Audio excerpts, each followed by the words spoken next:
उन्होंने देश को विकास की राजनीति की भेंट दी, जो देश को सही दिशा दे रही है। जब उन्होंने गुजरात संभाला तो गुजरात के सामने चैलेंजेस कई थी। भूकंप की चैलेंज थी, गोधराकांड की चैलेंज थी, पानी की क्योरसिटी थी, बारिश कम थी। तो सारी चैलेंजों को उन्होंने उठाकर साइड में रखकर one by one, step by steps उन्होंने आगे ले गए।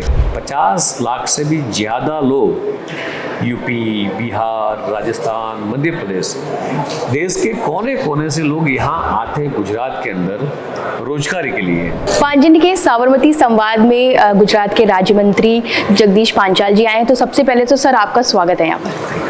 हम लोग गांधीनगर में इकट्ठा हुए हैं और गुजरात मॉडल की हर तरफ तारीफ होती है। जब यहाँ के मुख्यमंत्री नरेंद्र मोदी जी होते थे, उसके बाद जब वो यहाँ से निकल के प्रधानमंत्री बने तो गुजरात मॉडल पर खूब बात हुई। गुजरात मॉडल कितना सफल है और वो देश की तरक्की के लिए कितना ज़रूरी है? सबसे पहले तो मैं देश के यशस्वी प्रधानमंत्री माननीय मोदी जी का आभारी व्यक्त करूँगा। उन्होंने देश को विकास की राजनीति की भेंट दी, जो देश को सही दिशा दे रही है। मोदी जी जब गुजरात के मुख्यमंत्री थे तभी से उन्होंने गुजरात मॉडल कैसा होना चाहिए, गुजरात कैसा होना चाहिए, गुजरात की विकास कैसा होना चाहिए, ऐसे हर एक एलिमेंट पर उन्होंने फोकस किया। जब उन्होंने गुजरात संभाला तो गुजरात के सामने चैलेंजेस कई थी। भूकंप की चैलेंज थी, गोधराकांड की चैलेंज थी, पानी की क्योरसिटी थी, बारिश कम थी।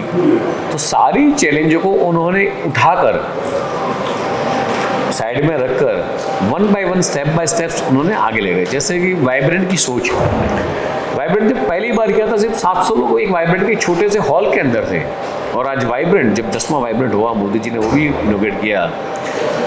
किसी स्टेट के अंदर, किसी कंट्री के स्टेट के अंदर अगर विदेश के प्रधानमंत्री कोई आते हैं, फॉरेन की सारी इंडस्ट्रीज आती है, और गुजरात के लास्ट वाइब्रेंट में 42 लाख करोड़ से ज़्यादा इन्वेस्टमेंट आता है, यही बताता है मोदी जी ने क्या बदलाव गुजरात में और देश में लाया है। सर, जब हम इस इवेंट के लिए आ रहे थे तो हमारा ड्राइवर राजस्थान का है, बट वो लंबे समय से गुजरात में काम कर रहा है।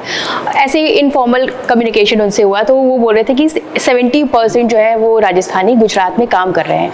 तो अगर हम एम्प्लॉयमेंट की बात करें और तो उसके लिए गुजरात कितना परफेक्ट एग्जाम्पल सेट हो सकता है अन्य राज्यों के लिए? बहुत अच्छा क्वेश्चन किया।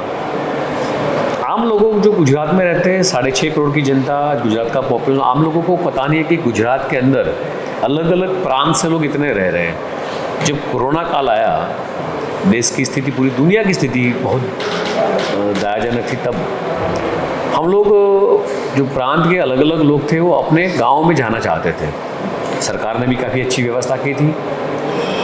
तब जाकर पता चला कि ट्रेन के माध्यम से, प्राइवेट व्हीकल के माध्यम से, बस के माध्यम से करीबन 50 लाख से भी ज़्यादा लोग यूपी, बिहार, राजस्थान, मध्य प्रदेश, देश के कोने कोने से लोग यहाँ आते हैं गुजरात के अंदर रोजगारी के लिए।